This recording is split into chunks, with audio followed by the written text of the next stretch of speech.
अगर तुम ड्रॉप ले चुके हो जेई के लिए तो ये वीडियो तुम्हारे लिए है। ड्रॉप लेना बोल्ड डिसीजन है, लेकिन इसे सही प्लान, सही माइंडसेट और सही एक्सक्यूजन चाहिए। आज के 10 मिनट वीडियो में हम बात करेंगे ड्रॉप ईयर का बेस्ट यूज कैसे करें, कौन से कोचिंग या टीचर चूज़ करें, और अगर एलएन ही चूज़ कर लिया है तो फिर वहाँ पर कैसे कॉप अप करें, टॉपर माइंडसेट क्या होता है, और सबसे इम्पॉर्टेंट मोटिवेशन कैसे बनाए रखें। तो आज की इस वीडियो में ये सारे टॉपिक्स लेकर के आए हैं और आपको हम एक एक करके सारा कुछ क्लियर करेंगे, और आपके अदर डाउट को भी हम लास्ट में ज़रूर बताएंगे, और आपको टेस्ट सीरीज को कैसे देना चाहिए और कब कब क्या क्या होगा तो हम लास्ट में भी बताएंगे, और वो चीज़ें करके आप बहुत अच्छा रैंक ला सकते हो। तो चलो आपको बताते हैं कि ड्रॉप ईयर को कैसे देखें। सबसे पहले क्लियर करो, ड्रॉप लेना फेलियर नहीं है, ये एक सेकंड चांस है। टॉपर का इंटरव्यू देखो, कई लोग ड्रॉप के बाद ही आईआईटीज़ में पहुंचते हैं। इसी ईयर को एक प्रोजेक्ट की तरह लो, जैसे कि टाइम फिक्स है, गोल क्लियर है कि जेई मेंस प्लस एडवांस की तैयारी कर रहे हैं और आईआईटी जेई जाना ही है, मीन्स आईआईटी एनआईटी जाना ही है। सिर्फ एक्सक्यूज़न और कंसिस्टेंसी चाहिए। ओके, माइंडसेट की अगर हम बात करें, क्या माइंडसेट आपका होना चाहिए कि भाई ड्रॉप ईयर को कैसे देखें, तो इसमें आप कर सकते हो कि अपना पास्ट अटेम्प्ट को एनालाइज करो कि क्या क्या गलतियां किए थे, और वो चीज़ें आपको नहीं करना है।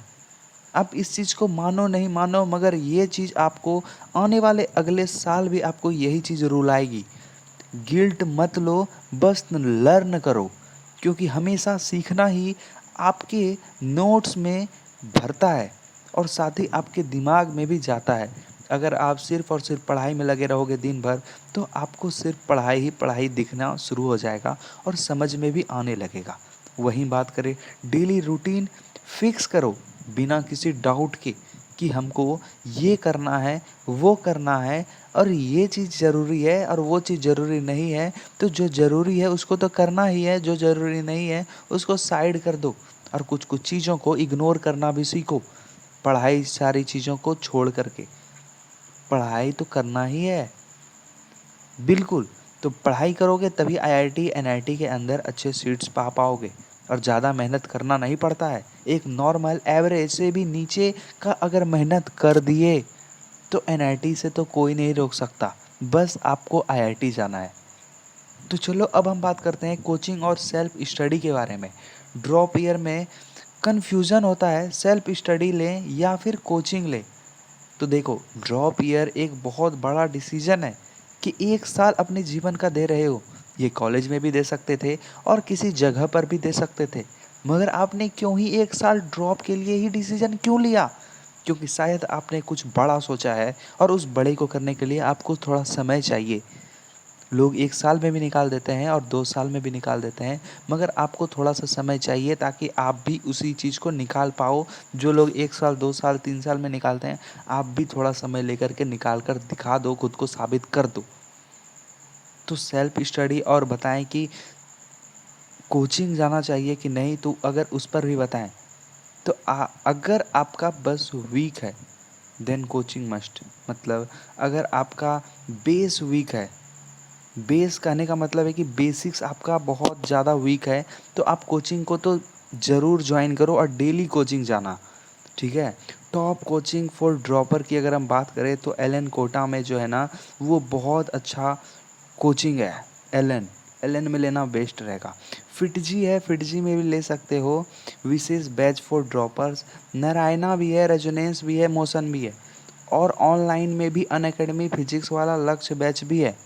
तो मैं रिकमेंड करूँगा ऑनलाइन में कि पीडब्ल्यू में जाओ, सस्ता भी है और पढ़ाई भी अच्छा है, और अगर पैसा है तो अच्छे जगह लगाओ अनअकैडमी पे। तो चलो अगर हम ऑफलाइन की बात करें कहाँ जाना चाहिए, तो या तो आप एलन जा सकते हो, और या फिर आप दूसरा निशांत जिंदल का एक जो बैच लॉन्च हुआ है और अभी ऑफलाइन में चल रहा है 60,000 रुपये में, वहाँ पर भी आप लगा सकते हो। और ज़रूरी नहीं है कि आप एलन से ही पढ़ाई करो, नॉट, कोई ज़रूरी नहीं है। तो चलो अब हम आपको बताते हैं कि आपने अगर सोच ही लिया है कि सेल्फ स्टडी करेंगे तो उसमें क्या करना चाहिए। तो अगर सेल्फ स्टडी कर रहे हो तो कुछ स्टैंडर्ड बुक्स भी यूज करना, जैसे फिजिक्स में एससी वर्मा यूज़ करना, प्लस डीसीपी प्लस पीवाईक्यूज़ को भी सॉल्व करना। केमिस्ट्री में एन अवस्थी जो कि फिजिकल का है, एमएस चौहान ऑर्गेनिक में यूज करो, एनसीईआरटी इनऑर्गेनिक में यूज करो। इनऑर्गेनिक सबसे सिंपल होता है, उसके बाद फिर ऑर्गेनिक और उसके बाद फिर फिजिकल, क्योंकि फिजिकल में रट्टू तोता बहुत ज़्यादा होता है। मैथ्स के लिए सिंगेज या फिर एरिहंट सीरीज को भी आप फॉलो कर सकते हो। डेली प्लान बनाओ, JEE mains plus JEE advance दोनों को कवर करने वाला, ऐसा कुछ प्लान बनाना है आपको। स्ट्रेटजी फॉर ऑल 3 सब्जेक्ट्स की अगर हम बात करें तो आप 4 बजे से 6 बजे तक का 2 घंटे का टाइमर लगा सकते हो। और फिजिक्स को जो है ना, कॉन्सेप्ट क्लियरिटी प्लस प्रैक्टिस 2 घंटा आपको करना ही करना है, जिसमें आपको पता है क्या करो कि थ्योरी समझो और थोड़ा विजुअलाइजेशन करो कि ऐसे है होता है, ऐसे होता है, इमेजिनेशन करो। ठीक है, लगे कि रियल है, सब रियल हो रहा है, वो आपको लॉन्ग टर्म के लिए याद भी होगा और जल्दी समझ आ जाएगा, तो आपको रटना भी नहीं पड़ेगा। पीवाईक्यू ज़्यादा से ज़्यादा करो ताकि आपको क्वेश्चन अप्रोच आ जाए। मॉक टेस्ट मैंडेटरी है, ठीक है, को कभी भी मत छोड़ना मॉक टेस्टेज। केमिस्ट्री में आपको स्मार्ट सब्जेक्ट है केमिस्ट्री, केमिस्ट्री आपको बहुत अच्छा नंबर निकाल करके देता है। तो अगर केमिस्ट्री में अच्छा करना है तो एनसीईआरटी को रट लो सिर्फ इनऑर्गेनिक में, और ऑर्गेनिक में रिएक्शन मैकेनिज्म को समझो, और फिजिकल में न्यूमेरिकल प्रैक्टिसेस करो। तो वो कैसे होगा, वो थ्योरी को पढ़ करके समझ करके तब होगा। तो ये था केमिस्ट्री का। ठीक है, अब आपको बताते हैं कि भाई मैथ्स में क्या करना है। तो सबसे प्रैक्टिस और डिमांडिंग जो है वो कॉन्सेप्ट के बाद 30 से 40 क्वेश्चन सॉल्व करो पर टॉपिक। वीकली रिवाइज ज़रूरी है। हर सब्जेक्ट का फॉर्मूला प्लस एरर डेली बनाओ, डेली रिवाइज करो। रूटीन प्लस टाइम मैनेजमेंट भी आपको करना है, जैसे कि 6 बजे शाम से लेकर के 7:30 तक जो है ना, आप क्या करो कि ये सुबह का रूटीन बता रहे हैं आपको कि क्या करना है। जैसे कि ड्रॉप ईयर में फ्रीडम होता है, लेकिन इसी में रिस्क रिस्क भी होता है। No college, no fixed schedule, time waste ही होता है इससे। तो अगर आइडियल डे प्लान बताएं तो 7 बजे सुबह उठ जाओ, 8 बजे से 12 बजे तक फिजिक्स लेक्चर प्लस टीपीपी करो अगर ऑनलाइन है तो। 2 बजे से 5 बजे तक केमिस्ट्री पढ़ाई करो, रिवीजन प्लस प्रैक्टिस। 6 बजे से 9 बजे रात तक जो है मैथ्स पढ़ो, और 9 बजे से 10:30 बजे तक, 9:30 से 10:30 बजे तक मॉक टेस्ट या एनालिसिस और रिवाइज करो। और वहीं बात करें डिस्ट्रैक्शन से बचो। सोशल मीडिया के लिए डेली 15 से 30 मिनट से ज़्यादा नहीं समय देना है। और टेस्टरीज प्लस पीवाईक्यूज भी आपको करना है। ड्रॉप ईयर में सिर्फ पढ़ना नहीं, टेस्ट देना और एनालिसिस सबसे क्रूशियल है। हर 2 हफ्ते फुल सिलेबस मॉक टेस्ट दो, टेस्ट के बाद उसका फुल एनालिसिस करो। और जेईई मेंस के पीवाईक्यूज लास्ट 10 साल के करो। एडवांस के लिए टफ क्वेश्चन सॉल्विंग डेली करो। और अगर मिस्टेक की अगर बात करें तो गलतियां लिखो, रिपीट मत करो। हर गलतियां तुम्हें आईआईटी से दूर या पास ले जा सकती है।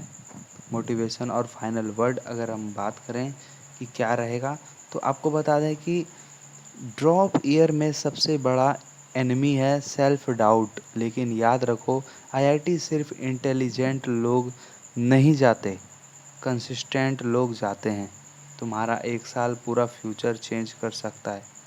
6 गोल्डन रूल फॉर ड्रॉपर। तो आपके लिए 6 गोल्डन रूल देते हैं। जैसे कि पहला है डेली स्टडी करना है आपको मिनिमम 8 से 10 घंटा। अगर इतना भी नहीं कर पाओ तो स्टार्टिंग में और कम कर सकते हो, 2-2 घंटा, 1-1 घंटा, आधा आधा घंटा डेली करो, मगर कभी छोड़ो मत। ठीक है, और ज़ीरो डिस्ट्रैक्शन रखो। Daily planning plus weekly targets बनाओ। और स्लीप, सो जाओ 6 से 7 घंटा के लिए। मॉक टेस्ट हर वीक दो। Believe in yourself no matter what happen in the past. Drop लिए हैं, अब रुकना नहीं है। जेई एक इमोशनल गेम भी है, तुम जीतोगे अगर तुम लगे रहोगे। तुम भी AIR 1 ला सकते हो। तुम्हारा एफर्ट किसी से कम नहीं है। अगर वीडियो पसंद आया हो तो लाइक करना, किसी ड्रॉपर फ्रेंड को शेयर करो ज़रूर, और मोटिवेशन के लिए सब्सक्राइब ज़रूर करो ताकि मुझे भी मोटिवेशन मिले, तभी आप सबके अंदर भी मोटिवेशन डाल सकूं। तो मिलते हैं अगले वीडियो में जय वॉरियर के साथ। जय हिंद, वंदे मातरम। फिर मिलेंगे नेक्स्ट और बेहतरीन वीडियो के साथ।